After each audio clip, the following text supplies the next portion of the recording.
La poule est un animal qui m'a donné beaucoup d'expérience dans la maison que j'ai vécue avec. Lorsque je me réveille le matin, elle pousse un cri. À midi, elle pousse également un autre pour dire à ses enfants qu'elle a trouvé de la nourriture. Lorsqu'elle croise un danger, elle pousse également un autre cri pour dire à ses enfants qu'il faut se cacher. Et vers le soir, vous écouterez la poule pousser un cri pour dire qu'il fait tard, il faut rentrer à la maison.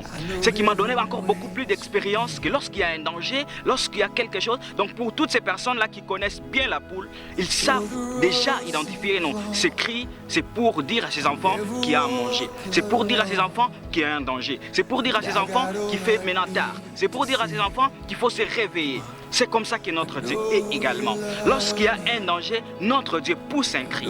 Et lorsque Dieu remarque que vous dormez, il pousse également un autre cri pour dire qu'il faut se réveiller. Lorsqu'il y a un danger, il pousse un autre cri. Lorsqu'il y a une bénédiction qui vient, il pousse un autre cri pour dire qu'il faut s'attendre à telle bénédiction, il faut s'attendre à quelque chose. Et donc, il faut seulement connaître et interpréter le langage de Dieu. Connaître comment identifier qu'est-ce que Dieu est en train de dire en ce moment. Il y a des fois où Dieu est en train de vous réveiller, vous allez chercher à manger. Non, quand Dieu parle, il faut connaître qu'est-ce qu'il est en train de parler et chercher des personnes. Parce que Dieu parle au travers de ses serviteurs, Dieu parle au travers des prophètes, Dieu parle au travers différentes personnes. Il faut seulement connaître le langage de Dieu et comment interpréter le langage de Dieu. Car notre Dieu, il nous aime, il fait de son mieux pour nous parler. C'est nous, humains, qui ne savons pas qu'est-ce que Dieu est en train de parler et comment interpréter le langage de Dieu. Je vous prie donc de connaître le langage de Dieu et s'adapter